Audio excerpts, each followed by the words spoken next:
Oke, siap ya. Selamat datang di Optis, obrolan para tifosi sepak bola. Kembali Yo, bersama kami, para pundit korporasi. Ada kami berdua nih, karena Rangga kembali mau menjadi produser aja karena dia lelah bekerja. Saya bersama Bapak Riri Rinaldi. halo guys. Di, Ya, ini teman-teman, ya, Aldi tuh hari ini lagi lemes banget, asli dah. Gue nggak tahu gara-gara apa. Tapi ya, masa nggak kalau tahu sih? iya lah ya. Ini adalah kesempatan gua banget untuk ngata-ngatain Aldi nih, Alderdor. Jadi ini di tag di mana Inter itu udah kalah lawan Atletico Madrid dan Hmm, juga wakil Italia lain ya di UCL, Napoli juga nggak bisa berbuat banyak lawan Barcelona di kandang Barcelona ya. Di kandang Barcelona yang lagi ngontrak Barcelona nih. iya. Jadi tumbang semua nih wakil Italia di UCL musim ini di 16 besar udah hilang semua. Tinggal satu yang wakil UCL yang Betul. turun kasta masih main nih lagi main sekarang. Masih main. AC Milan masih main lawan Slavia Praha nih dia lagi main. Semoga AC Milan bisa melangkah sejauh-jauhnya agar Ya, bisa menambah koefisien Italia di betul betul kancah betul. Eropa. Ya, biar nambah nih koefisien UCL sama Piala Dunia antar klubnya kan saat saat ini kayaknya cuma dua ya yang udah fix lolos dari Italia mewakili Eropa di Piala Dunia antar klub musim depan. Iya, sombong loh ya. Ada Inter dan Juventus. Ya, Juventus lolos Juventus. gara-gara Napolinya kalah Mm-mm. karena Piala Dunia Antar Klub itu melihat koefisien dari timnya kan dia. Ya, dalam beberapa tahun ke Dia belakang ngelihat ya, bukan dari bukan cuma satu dua benar. tahun, tapi kayaknya 4 sampai 5 musim nih kayaknya ya. Karena Juve kan ya kemarin-kemarin lagi Iya, ngumpulin poin banyak tuh. betul. Jadi itulah alasannya kenapa Juve lolos karena di beberapa musim lalu, terutama 4 tahun yang lalu, Juve kan emang layak lah ya disebut jadi salah satu yang terbaik di Eropa gitu. Di Italia juga kan dia masih mendominasi. Betul. Terus juga di Eropa juga kayaknya kalau kita ingat-ingat di 2018, 19, 20, 2019 deh Hmm, atau 2020 itu masih masih oke lah ya Juventus gitu ya, masih main di UCL. ya, Itu kan Di. betul. Nah, terus gua sebelum masuk ke pembahasan tim Italia yang bermain di UCL Hmm, gitu ya. Nanti WL-nya nanti ini WL mungkin gua akan bermonolog ria aja karena Aldi nggak gua ajak. Dia mau tidur katanya. Apa mau kerja? Nggak tahu lah, pokoknya jam-jam tidur lah. segitulah, Gue kemarin jam-jam tuh jam jam tidur sama jam kerjanya Aldi aneh. Itu lu gimana sih? enggak. Jadwal lu Soalnya gimana sih, gue Di? tadi pagi begadang, gue semalam nggak tidur sampai jam 6 sampai adu penalti anjir, sia-sia gak tidur gue. Nah, ini jadi teman-teman kan mungkin teman-teman Pinsport Pinsport lagi. Teman-teman Optis juga tahu bahwa gua Aldi Rangga itu kan teman-teman apa tuh podcaster Optis ini juga di Pinsport nih. Nah, di Pinsport tuh gua agak-agak ini nih, agak-agak nahan-nahan nih buat ngecengin Aldi gitu karena gua nggak tega ngeliat mukanya kan, udah lemes banget. Nah, di sini gua nggak akan segan-segan untuk ngata-ngatain Aldi. Mampus kamu Aldi, membumi kamu sekarang kan. Nah, lu kemarin di episode Pin Sport yang lagi UEL lu udah ngomong, "Iya, tenang aja, itu apa? Kan Inter udah lolos lawan Atletico." Ih gila, sesumbar lu. Ternyata ilmu dari Blingomin bahwa lu jadi orang-orang yang penuh dengan sesumbar itu tidak cocok kayaknya buat tapi lu. tapi Internya langsung emang ya kalah. seharusnya selayaknya lolos sih menurut gue. Maksudnya gue melihat melihat kualitas Setuju. Inter dan Atletico gitu, bukan karena gue fans Inter doang, karena melihat kualitasnya Ya kalau ngomongin Inter layak lolos, gue setuju sih. juga Tapi layak. Atletico Hmm. juga kalau dibilang Hmm. layak lolos juga. Ya jadi kan sebenarnya nggak ada yang Hmm. layak lolos, nggak gitu lah. Tapi oke, nanti nanti kita bahas lebih detail. Mungkin sebelum masuk ke sana, gue pengen ngasih info-info dulu nih, teman-teman. Ada beberapa hot topic. Jadi tadi udah kita sebut bahwa Juventus lolos ke Piala Dunia Antar Klub. Itu sebuah hal baik untuk Juventus karena Piala Dunia Antar Klub itu bisa menghasilkan revenue sebesar 50 Hmm. miliar euro untuk tim Betul. yang berpartisipasi. Inter juga masuk jadi ya alhamdulillah, jadi masih ada pemasukan buat Inter karena udah putuskan di UCL. Nah, terus yang kedua itu Maurizio Sarri resign dari Lazio ya dia. Itu karena Sarri merasa sudah tidak diinginkan gitu ya. Kalau gue baca sih kayaknya emang dari apa ya? Kayaknya dari timnya sendiri dan juga dari manajemen Iya. gak ngedukung dia. Iya, Kalau gue lu nggak ngeliatnya tahu gimana ini nih? buah.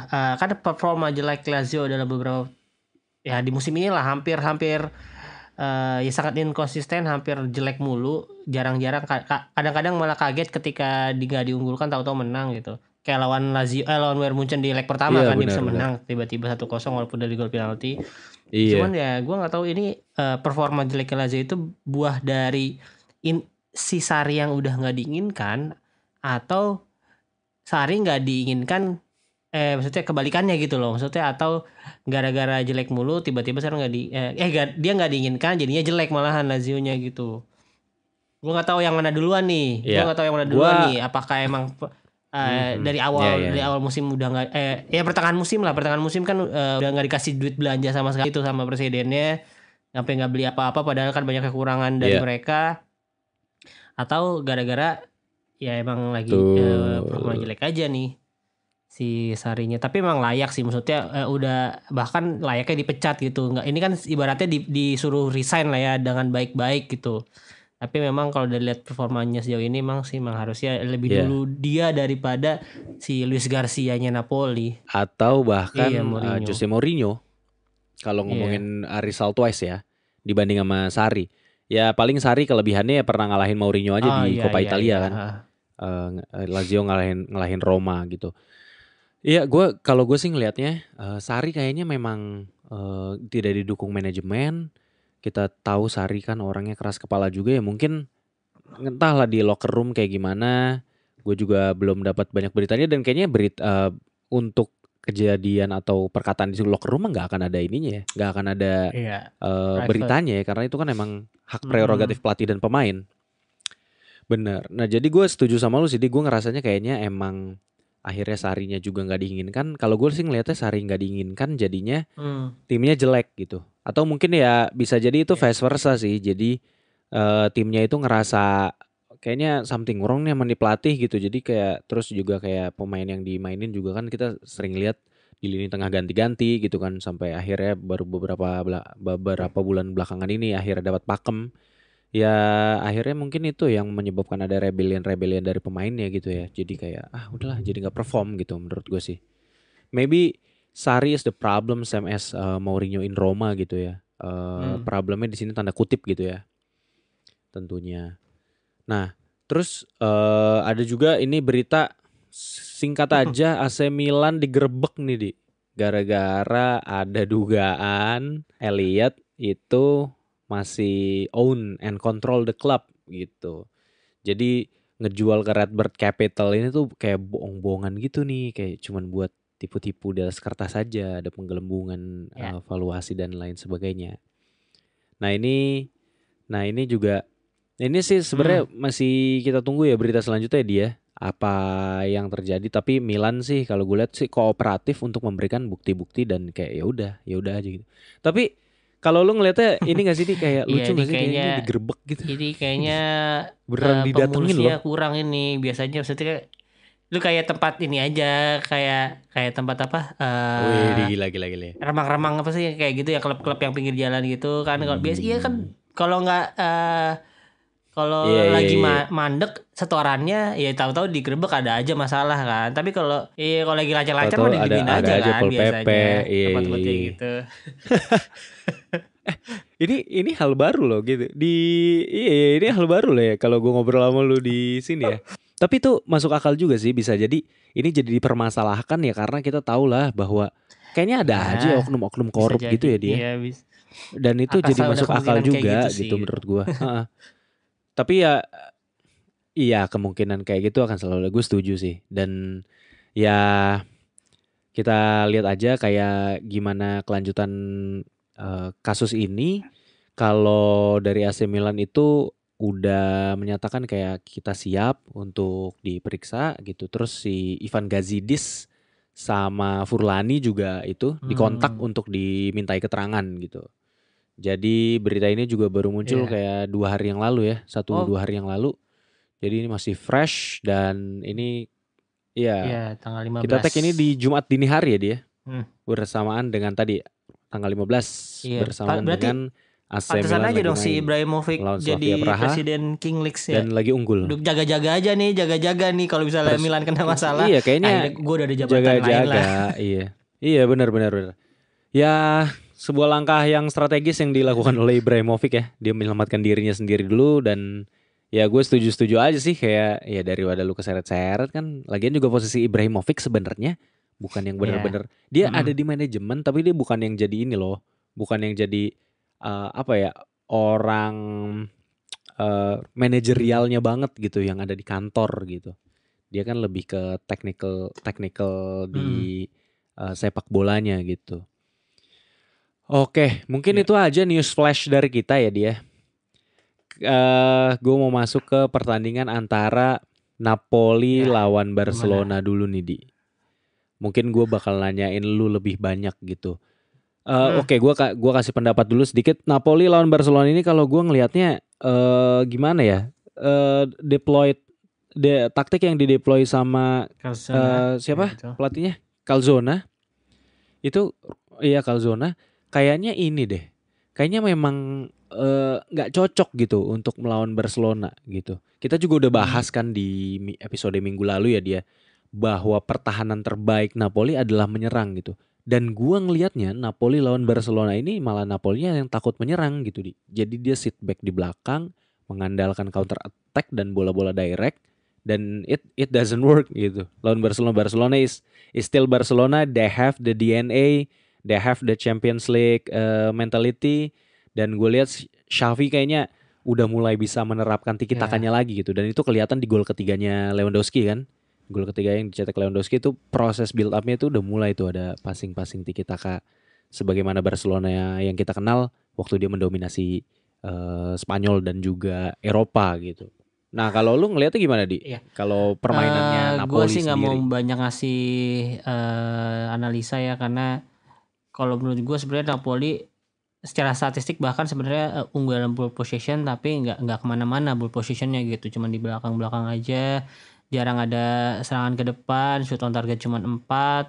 Dan ya seperti yang Rangga bilang di Pinsport ya, dia kayak telat panas gitu. Kalau udah musuhnya udah golin duluan, udah bikin ancaman banyak baru dia bereaksi. Kayak ini kan gol cepat juga ya, 2 gol cepat Fermin Lopez sama Joao Cancelo kan nggak jauh beda jaraknya ya, cuma beda 2 menit. Nah setelah itu baru tuh Napoli mau bereaksi dan akhirnya ya gol dari Rahmani tercipta di menit 30, tapi setelah itu ya udah Barkanya udah lumayan nyaman gitu. Jadi ya nggak ada Napoli nggak bisa menyulitkan Barcelona lagi setelah itu. Jadi ya Napoli justru bukannya langsung ngambil inisiatif menyerang, malah menunggu reaksi dulu dari si Barcelonanya. Strategi Calzona ketika melawan Barcelona kemarin nggak cocok lah kalau untuk nyari menang gitu. Iya benar. Nah terus ini Di apa? Kalau lu ngelihat dari sisi pemain-pemainnya, kayaknya bakal ini nggak? Kayaknya di kedepannya gitu ya untuk pertandingan Napoli kedepannya ini bakal ada improvement gak sih? Karena kalau gue lihat waktu lawan Barcelona kan kayak Kvarat mati, Osimhen juga mati gitu dan juga Ostigard masih aja bekerja sendiri gitu. Di Lorenzo ngasih umpan-umpan yang nggak nyampe-nyampe gitu. Menurut lu ini emang Calzona adalah pelatih yang ya udah bukan apa adanya apa sih seadanya atau gimana gitu atau ini bakal ada improvement gitu? Apa yang bisa diharapkan dari Napoli gitu? Jarak dia persiapannya juga nggak ada gitu, tiba-tiba disuruh ngelatih gantiin pelatih yang habis menggantikan pelatih yang dipecat gitu, 2 kali ganti pelatih kan. Jadi ya udahlah, lu cuman punya berapa menit waktu doang untuk mempersiapkan tim lu seperti apa. Ya dia tahu pemain yang menurut dia jadi andalannya siapa, ya itu doang yang bakal diandelin. Ya sejauh ini kan memang Kvaratskhelia sama Osimhen di Serie A udah lumayan punya taji lagi nih. Kemarin lawan Sassuolo ngebantai 6-1, terus menang juga lawan Juventus musuh buyutan mereka. Tapi ya udah gitu, ketika dua pemain itu dimatiin, Iya. nggak ada opsi-opsi lain yang bisa dilakukan. Ya berbanding kebalik lah daripada Spalletti musim lalu. I see, Kadang-kadang I see. Spalletti musim lalu tuh si Osimhen-nya lagi nggak ada, masih tetap ada variasi Iya. permainan gitu. Ya, ini ya gua memaklumi sih Calzona ya cuma punya waktu sekian Iya lama benar. doang, ya nggak berekspek apa-apa sih gue juga dari Calzona. Iya benar sih. Kalau Napoli memang di saat ini dari sisi manajemen dan juga dari pelatih juga seadanya gitu ya. Pergantiannya dalam satu musim ini Hmm. terlalu banyak menurut gua, ada 3 pelatih. Dan ya udah, untuk kita expect Napoli lolos kan memang agak berat kan. Ya kalau nggak salah dari prediksi dan obrolan kita kemarin gitu ya. Itu Mhm. kan emang akhirnya gue ngejagoin Barcelona kan karena gue ingat-ingat ada Ya. pemain-pemain kayak eh Joao Felix, Cancelo, Lewandowski, Lanik Yamal gitu. Dan akhirnya gue berubah pikiran, yang tadi gue pikir kayaknya Napoli bisa. Akhirnya gue realistis kayak kayaknya enggak deh gitu. Barca tetaplah Barca, dan ya gue bener gitu ya. Nggak, gue sih Dan kita bener lah ya lebih tepatnya. Nah, gue tapi kan kemarin berbeda mikirnya dengan tim yang bisa menang si Napoli oh iya, lu sebenarnya. mikirnya Ternyata gimana? ya gue kan ngeliatnya Xavi, ya Xavi juga nggak bukan pelatih yang Mainnya bagus juga ngawur. sebenarnya musim ini, apalagi di La Liga juga lagi gitu-gitu aja. Heeh. Iya, Jadi ya tapi lagi ternyata ya inkonsisten Calzona banget. nggak cukup waktunya untuk memperbaiki Napoli, ya udah ternyata Barcelona bisa lebih unggul. Bener. Nah, selanjutnya ini ada tim yang udah kita tunggu-tunggu, kita gadang-gadang, kebanggaan Italia katanya kan. Fans-fansnya juga banyak yang koar-koar gitu kan. Nah, sekarang akhirnya masuk gua semua. Termasuk lu tadi di waktu tag di Pinsport juga kayak anjir lemes buat muka gitu, kayak udah.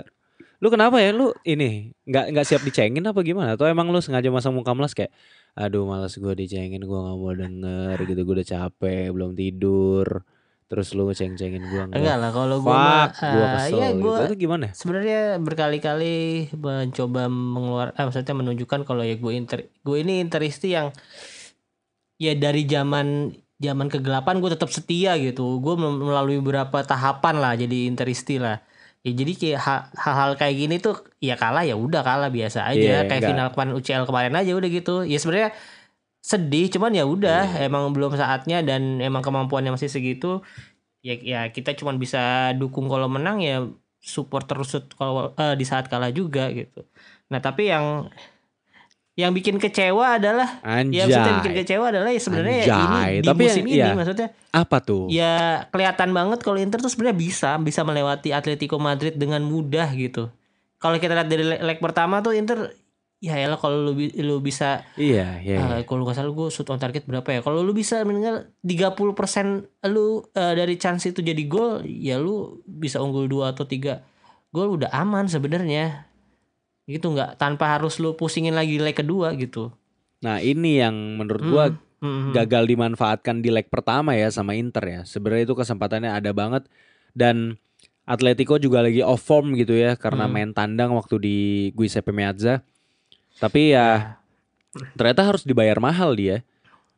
Apa tuh miss chance dari Inter di leg Ya. pertama, ternyata mahal banget bayarannya di leg kedua ini.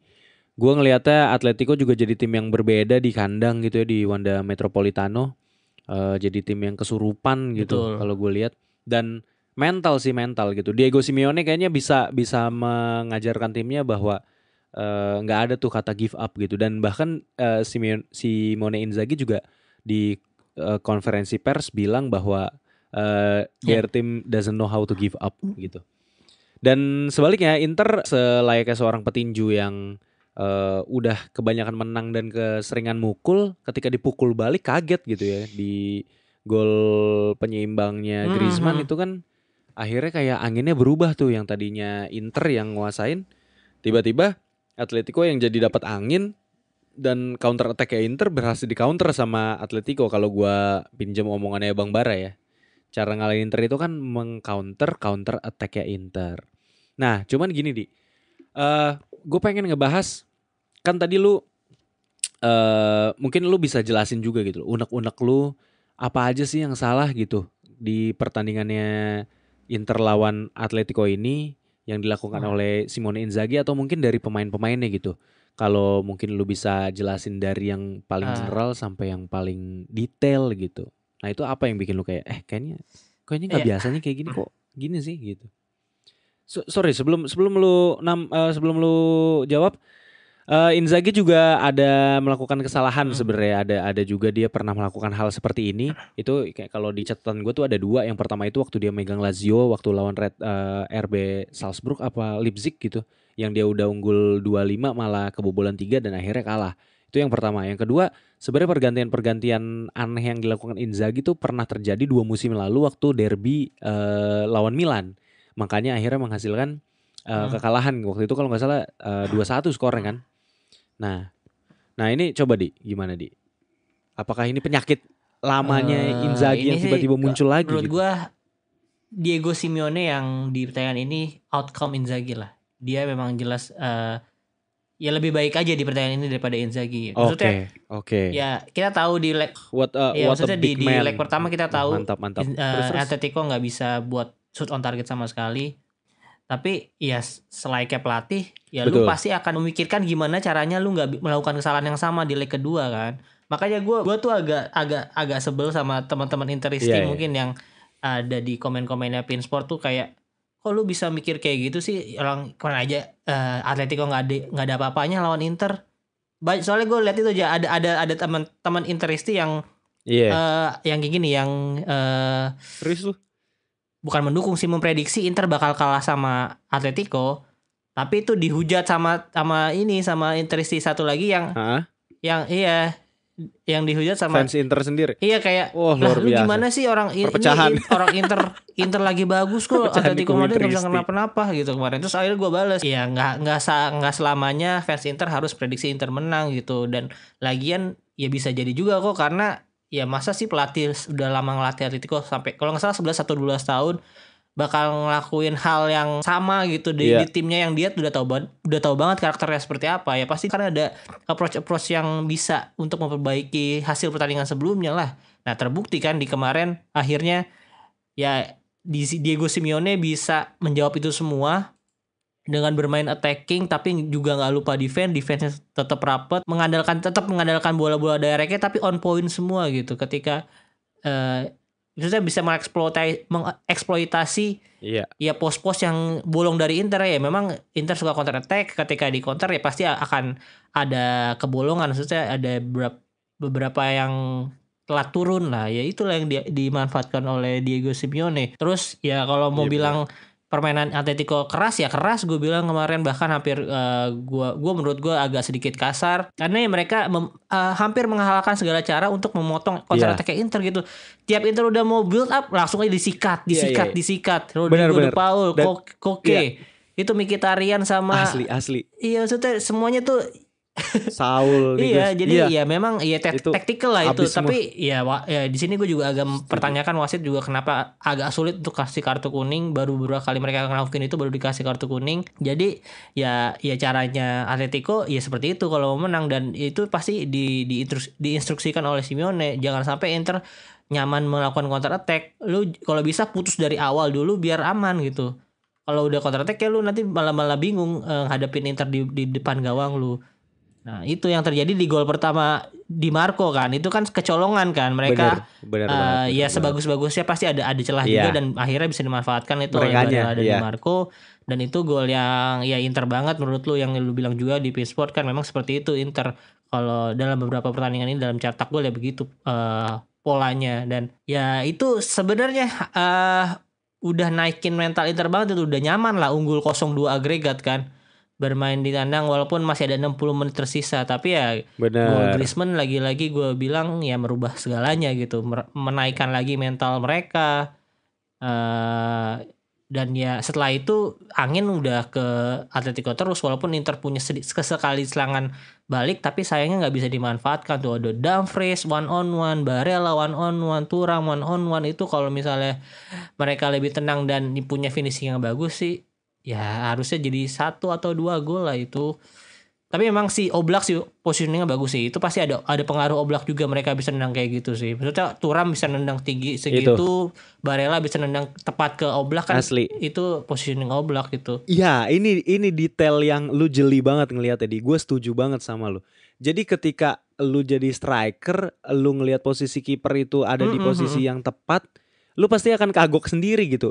Karena lu harus nendang ke sebuah sudut yang sempit gitu. Entah lu placing apa pikiran lu kan, atau lu bikin agak tinggi gitu. Nah itu kan yang dilakukan sama Thuram sebenarnya kan.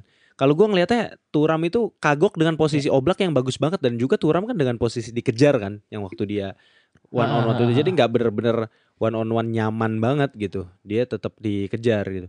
Itu ya itu detail yang good point sih, good point. Tapi gue juga menyoroti ini sih, mentalitas dari Inter sih di pertandingan kali ini ya gitu. Di pertandingan kali ini gue ngelihat beberapa pemain itu kayak nggak jadi dirinya sendiri gitu, kayak nggak nyaman gitu. Gue ngelihat Lautaro di sini yang biasanya dia pede banget megang bola, dia jadi pengatur serangan juga gitu ya, untuk ya jadi pemantul untuk one two ke depan. Biasanya Thuram yang dapat bola-bola enak dari Lautaro itu nggak kelihatan gitu.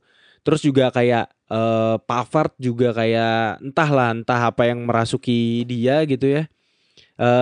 Itu juga dia melakukan kesalahan individu yang menurut gue seharusnya nggak terjadi gitu loh. Itu ya, bisa-bisanya dia melakukan hal itu gitu ya. Terus juga Calhanoglu di sini juga setengah mati gitu untuk menghadapi permainan keras, cenderung kasarnya Atletico, karena dia yang jadi orang yang turun kan untuk melakukan defense ketika center back-nya Inter ini naik ke depan gitu. Jadi mentality pemain Inter ini kayak gue ngeliatnya lagi nggak nyaman di pertandingan kali ini, dan ya itu tadi gitu, itu benar-benar bisa dimanfaatkan oleh Atletico Madrid gitu. Tapi apakah Inter akhirnya jadi punya PR untuk beli striker gitu? Karena kan musim depan Taremi katanya mau masuk, terus gue lupa ada beberapa nama juga kan yang udah deal kalau nggak salah sama Inter.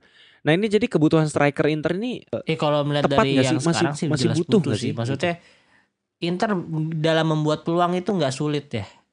Banyak banget peluang Inter di setiap pertandingan, walaupun ketika Inter lagi main jelek pun sebenarnya banyak peluang, cuman ya lagi-lagi peluang Inter nggak bisa dikonversikan dengan baik gitu, gede XG-nya doang, tapi golnya nggak terlalu berbanding baik dengan XG-nya gitu. Jadi ya kalau pertandingan sebelumnya aja tuh yang di leg pertama Inter tuh 4-1 lah golnya, on targetnya Arnautovic kan. Mungkin dari seluruhnya itu 10 atau 8 gitu on targetnya. Jadi yang jadi gol cuma 1, berarti cuma 12,5% doang di pertandingan kemarin.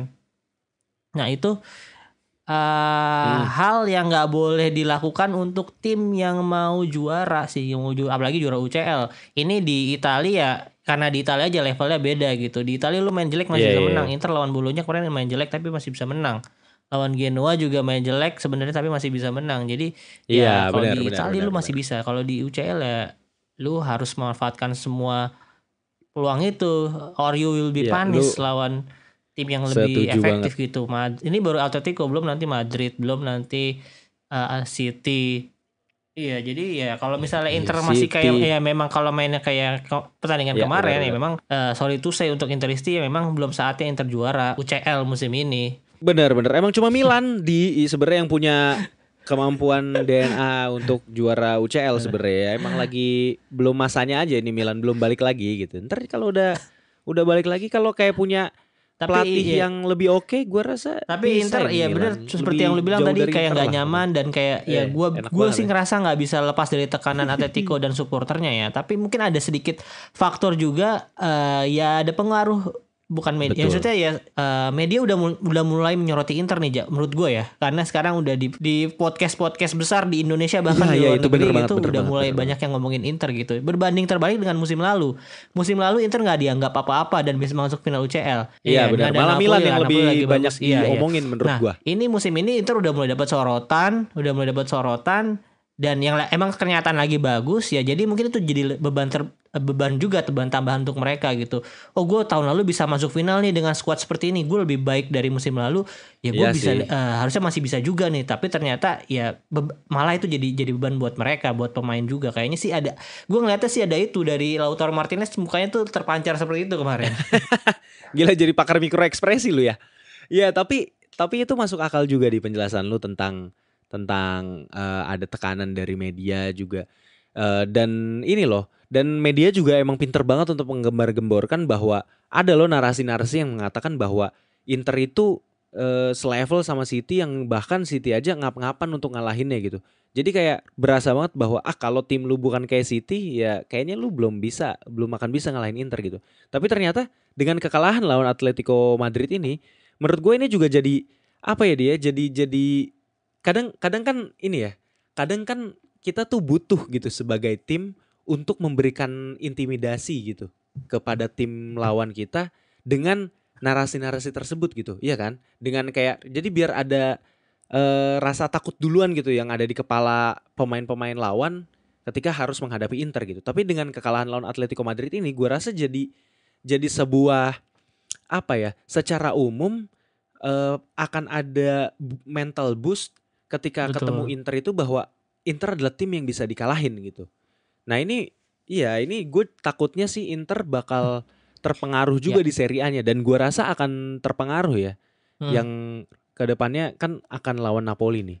Menurut lu apakah Inter juga akan terpengaruh gitu secara mental? Kalau tadi kan gue bilang itu bakal jadi pengaruh juga gitu. Nah kalau lu ngeliatnya gimana nih dari hasil kekalahan melawan Atletico Madrid ini terhadap mental pemain Inter gitu? Iya pasti berpengaruh ya, apalagi ke pemain-pemain penting yang punya banyak peluang, Warren Lautaro, Barella, Thuram, Barella, Dumfries. iya. Pasti ada pengaruh ke mereka. Apalagi Lautaro kemarin sebagai kapten, tendang terakhir tendangannya kemana? Oh iya itu gue Penaltinya. tangkep nih ada sampai ke ini ke rumah gue itu kayaknya. Iya itu. Itu Lautaro sumpah. Nih gue punya cerita sedikit nih, sorry gue potong. Jadi gue pas nonton penaltinya Lautaro, gue itu tuh mengeluarkan ekspresi kekecewaan dah, kayak aduh Lautaro ya Allah gitu kan. Ada suara merintih gitu. Nyokap gue ternyata lagi ada di depan kamar gua gitu. Tuh dia buka pintu kan. Kenapa kamu nak gitu? Ya Allah kaget mama katanya. Enggak mam, ini lagi nonton bola. langsung geleng-geleng kepala gitu. Gua aja sekecewa itu sama Lautaro gitu loh. Gimana perasaan lu gimana coba lu sebagai fans Inter?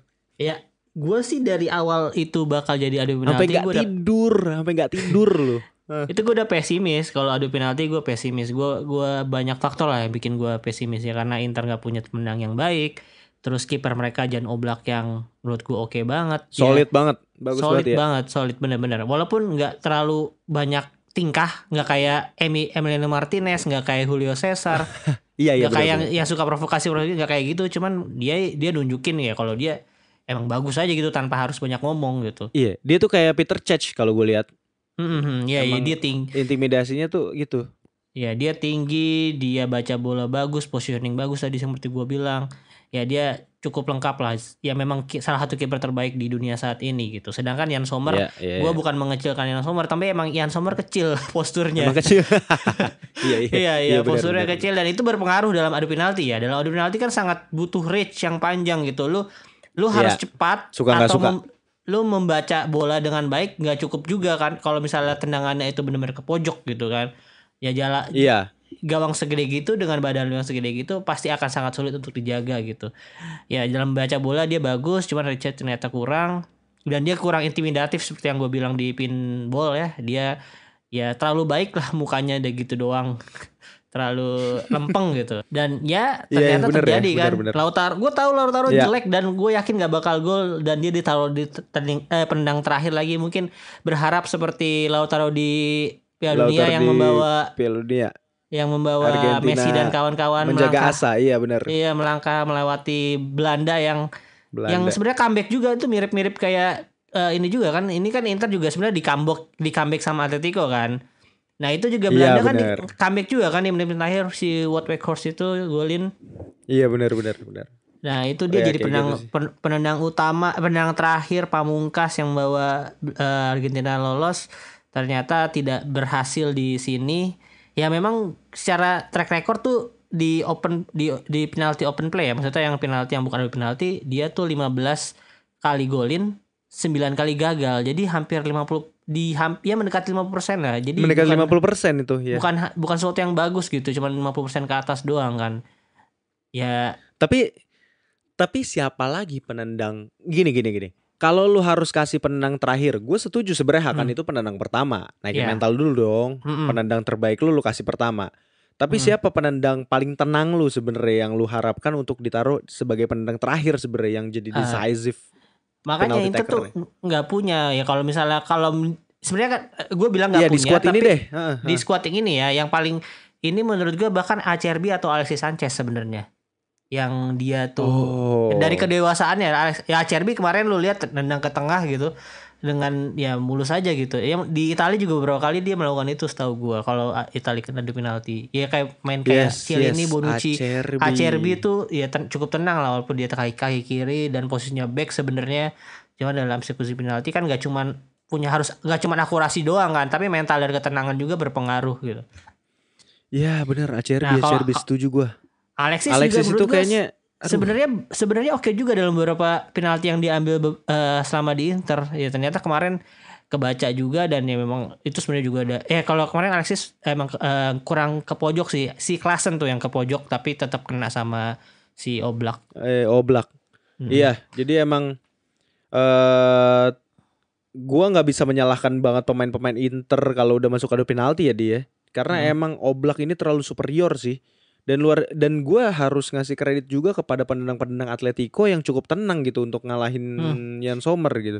Terlepas Iya. dari Jan Sommer nggak intimidatif seperti kata lu tapi sebenarnya Jan Sommer itu juga dengan dia bisa nepis beberapa tendangan pemain Atletico, apalagi di awal-awal itu harusnya bisa mempengaruhi mental kan daripada penendang Atletico. Tapi enggak, gue ngeliatnya penendang Atletico ya udah aja gitu kayak ambil aja udah gitu.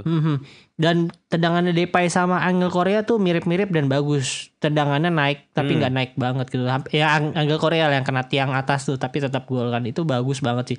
Itu kiper manapun kayaknya akan sulit Sulitan karena banget kiper itu. cenderung pasti nepisnya ke bawah ya. Kalau bola Iya, ke atas ya benar. udah pasti sulit diraih lah.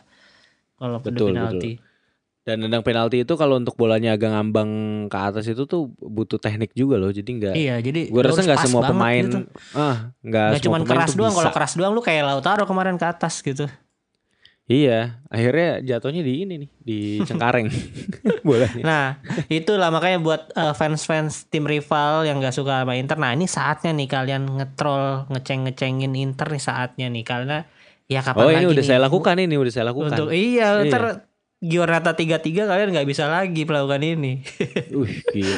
Tapi lawan Milan itu Giornata berapa deh? Di Inter 3-3, lawan Milan? 3-3. 3-3 ya. Yang dengan apa? Yang dengan banyak doa-doa fans Inter itu katanya pengen angkat Scudetto di juara 3-3 nih. Karena Iya, derby lawan harapannya. Milan ya. Iya, biar Tapi itu itulah sebenarnya biar menyakiti kecalan. banget sih itu. Iya tuh Sakit banget itu. gue tuh maksud fans Inter kayaknya pengen ngelihat. Ini kan waktu itu Calhanoglu digituin sama Ibrahimovic sama Theo ya. Ini pengen lihat aja Iya. revenge-nya Calhanoglu gimana gitu. Iya sebenarnya gue penasaran juga sih kayak apakah dia akan nebalikin meja juga seperti yang dilakukan oleh Zlatan gitu kan. Ya, tapi Italia belong to Inter gitu kan. Tapi kalau kita balik lagi ke pertanyaan lu aja, apakah berpengaruh ke pemain-pemain ya pasti seperti yang gue bilang tadi, gue berpengaruh apalagi ke pemain-pemain yang tadi ya. Tapi ini harusnya diambil hikmah, bukan ambil hikmah ya, maksudnya diamini dengan lu membuktikan diri gitu. Kalau lu emang pantas nih musim ini superior dan bisa juara Serie A gitu. Lu nggak usah terlalu terbebani oleh kesalahan-kesalahan lu, nggak usah terlalu merenungi ya pasti berusaha memperbaiki kesalahan ya itu pasti harus dilakukan, cuman nggak usah terbawa oleh ya udah apa yang sudah lalu gitu. Ini saatnya lu bounce back dengan baik gitu. Lawannya Napoli juga yang saat ini ya secara fatigue juga nggak beda-beda jauh lah. Iya, ya mereka juga terseok-seok ya mungkin bagi mereka kalah di UCL bukan hal yang sangat menyakitkan kayak Inter musim ini, tapi ya pasti ada ininya juga lah, ada ya sama lah moralnya juga lagi kurang oke. Dan harusnya nih Simone Inzaghi apalagi Lautaro sebagai kapten harus bisa mengelit timnya ini untuk kembali ke jalan yang benar gitu nih. Yang benar gitu. Scudetto ke-20 bintang 2 udah harga mati, udah harus nggak udah nggak ada alasan lagi harusnya untuk Inter bisa dapetin itu musim ini. Dia harus seluruh tim, seluruh pemain harus benar-benar perjuangkannya nih. Ya, make sense. Dan ya gue takutnya ketika Inter ketemu Napoli, justru ini akan jadi ajang ngamuknya Inter lagi gitu loh. Bisa jadi kalah 4-0 gitu kan Napoli. Gue tuh sebenarnya jujur ada feeling kesana gitu loh di. Tapi ada juga gitu. Gue jadi agak 50-50 nih. Feeling kesana tuh ada. Tapi kalau untuk feeling yang kayaknya pemain Inter jadi agak takut-takut gitu. Dan gue rasa gini loh. Apa yang dilakukan oleh Atletico Madrid itu bukan nggak kelihatan sama dunia dan nggak kelihatan sama tim-tim Italia gitu loh. Jadi dengan Atletico berhasil counter attack-nya Inter Milan, dia dengan cerdik untuk selalu ngeganggu Mkhitaryan atau Calhanoglu, lalu di sisi sayapnya juga selalu ada orang gitu untuk bikin siapa tuh namanya Inter itu nggak nyaman gitu untuk melakukan passing di sayap dengan third man combination-nya. Nah itu pasti akan dicontek tuh sama tim-tim lain. Dan gue yakin Napoli juga akan coba contek itu, coba antisipasi itu, tapi ya mungkin nggak sempurna gitu ya. Pasti. Dan ini yang gue selain pembuktian Inter sebagai tim pemain, mental pemainnya juga, ini juga harusnya jadikan pembuktian untuk Inzaghi kalau lu pelatih yang hebat, lu harus cari cara untuk counternya Inter di counter lagi gitu. Lu harus benar. Main game kayak main catur aja, lu dikalahin atau diserang dengan posisi kayak gini, lu harus cari posisi lainnya untuk lu nyerang balik lagi gitu. Ya kalau strategi A lu udah ketahuan, masa lu pakai A lagi, ya ganti dong ke B gitu. Ya harusnya Inzaghi juga belajar dan cari tahu caranya. Jadi dia harus nonton berkali-kali lagi pertandingan Atletico Madrid. Kalau gue diginin gue harus kayak gimana?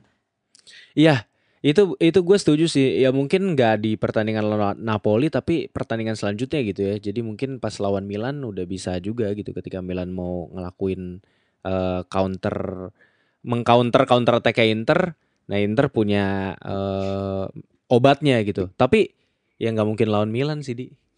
Soalnya pelatihnya Pioli. Kayaknya nggak nyampe Pioli otaknya ke sono deh. Sumpah kayaknya bakal main Milan mainnya bakal gitu-gitu aja. Yakin banget, gue yakin sumpah. Tapi ya memang gue merasa setiap strategi pasti ada counternya, bahkan strategi pelatih sejenius Pep Guardiola, jenis Jurgen Klopp itu pasti ada strateginya. Kalau gue menganalogikannya di basket ya, karena gue lebih ke pola-pola permainan basket yang gue lebih pahami ya, pasti ini lu playbook sebuah tim aja lu itu tuh di gimana ya, tim ini ya, tim kayak Lakers, kayak GSW itu playbooknya tuh dia punya seberapa playbook, dan itu bisa bisa diakses oleh semua orang, bukan semua orang sih, pelatih lain. Nah tapi gimana pelatih lain, pelatih yang punya playbook itu bisa bereaksi dengan defense-nya lawan gitu. Jadi kayak gimana? Sip. Jadi berarti gue bisa simpulin emang si Simeone outcome-nya itu dia jadi pelatih yang lebih baik dari Simone Inzaghi, terutama dia bisa memenangkan main games-nya ini ya. Ini karena main games banget menurut gue di. Ya. Ini pertandingannya juga seru banget. Ini pertandingan UCL tuh ya kayak gitu maksudnya. Ya. Yang emang seharusnya gitu. Ya paling tapi gue juga bukan menganggap Simone Inzaghi buruk ya, maksudnya. Iya, enggak. Secara it's just win or lose aja gitu. Iya, win or lose di pertandingan ini gitu. Maksudnya Iya, Simeone juga bukan pelatih yang punya tim bermain cantik gitu, bukan yang tiki taka kayak Barcelona. Betul. Tapi directnya tapi on point gitu. Mereka defense sebaik mungkin, menutup kemungkinan yang lawannya kasih, yang lawannya sering lakukan, ya dibalas dengan counter attack yang direct gitu. Dan ya Simone Inzaghi ya bagusnya ya di permainan build upnya ya. Maksudnya ya secara permainan mungkin lebih cantik kita nilainya ya. Bisa build up, bisa ball possession, nyerang dari sisi mana aja, overlap WCB. Ya cuman di pertandingan ini ya taktiknya Simeone lebih bisa mematikan taktiknya Simone Inzaghi gitu aja sih kalau dari gue. Bener. Gue juga setuju bahwa ini emang kayak ibarat main catur ya, lu emang lagi kalah aja gitu. Ya kebetulan si Diego Simeone lebih bagus di pertandingan hari ini. Gitu. Jadi teman-teman, para pendengar, ini paling gue mau ngingetin aja, jangan lupa susun formasi gitu ya, buang-buangin aja pemain Inter karena kayaknya kalau menurut Aldi tadi ada yang bau-bau gitu ya, Thuram, Lautaro kayaknya lagi kena mental. Jadi mungkin kalian bisa menyesuaikan gitu. Mungkin Valorunso mungkin diganti gitu, gantiin Lautaro gitu atau gantiin Calhanoglu yang kalian punya gitu. Atau mungkin masukin siapa? Mungkin Osimhen siapa tahu Osimhen membabi buta nanti lawan Inter gitu. Atau Jadi masukin siapa pemain yang underrated, Scalvini. Oh, Koop Mainers misalnya kalau kalian belum punya itu lagi on form banget. Atau mungkin Romelu Lukaku, sang pengkhianat Inter Milan. Ya udah, jadi itu aja episode kali ini ya, teman-teman. lu jadi Nanti ini nggak gue bakal yang Milan ya? jadi gue Ya, jadi bakal nambahin Milan sama Roma nanti. oke.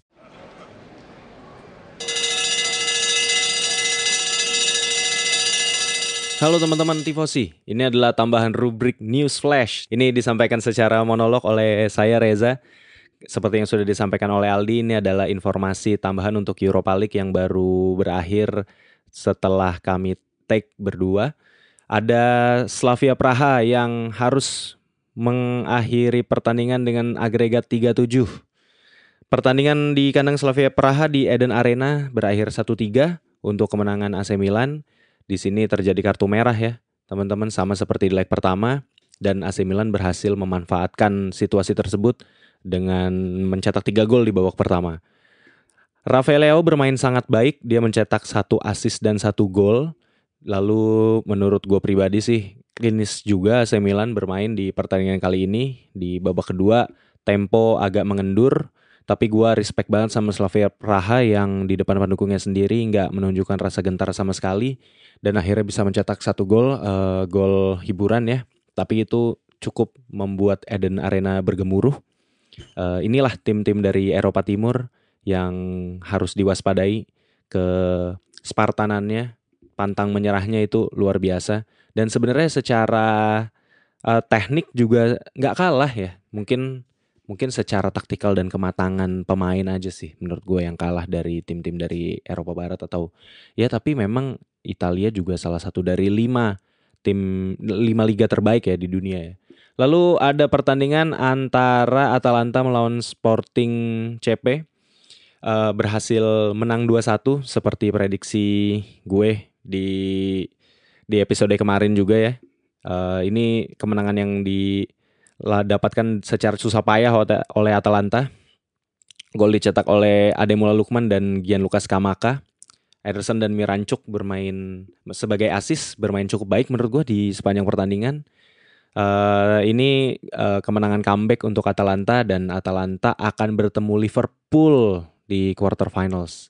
Sementara AC Milan akan menjamu tim yang selanjutnya gua bacakan ini. Ada Brighton melawan AS Roma. Sayangnya tim Italia harus bertemu lebih awal ya di quarter finals. Padahal gue berharap ini bisa ketemu di final. Tapi ya apa daya, undian. Brighton sesuai prediksi dari Bang Bara di Pinsport dan Aldi juga. Ini bisa jadi kemenangan buat Brighton kalau nggak salah. Dan emang nggak heran juga jadi kemenangan untuk Brighton karena memang Roma banyak melakukan rotasi ya. Gua lumayan kaget kalau ngelihat dari statistik gitu ya, karena ada kartu kuning yang diterima Daniel De Rossi. Ini seperti menggambarkan dia bermain kembali gitu kalau gue ngelihat dia dapat kartu kuning ini. Karena kita tahu teman-teman, De Rossi pemain yang cukup keras dan cukup nggak ragu-ragu mengeluarkan tackle ya kalau di masa dia bermain. Jadi kartu kuning adalah langganan buat dia. Ya ini De Zerbi di konferensi pers bilang memang Brighton itu tidak siap tanda kutip untuk menghadapi musim pertamanya di Eropa. Ya semoga ada lagi aja ya Roberto De Zerbi musim-musim selanjutnya Brighton di Eropa. Sepertinya kan Anda juga akan hengkang kalau ada tawaran dari klub yang lebih besar. Dan itu juga bukan hal buruk ya, bukan masalah tidak loyal atau apa, tapi memang De Zerbi harus bisa membuktikan diri di tim yang lebih besar menurut gue dan dia layak. Ya mungkin itu tambahannya teman-teman. Thank you. Sampai jumpa di episode berikutnya. Aldi mau ngasih quotes dulu, silakan Aldi quotes. Aduh. Oh, soal pekerjaan. Quotes-nya Apa tuh? adalah kalau kerja jangan terlalu pakai hati. Biasa aja. Karena kalau kalian gak dapat validasi, ujung-ujungnya malah sakit hati. Anjay, luar biasa quotes of the year dari Aldi.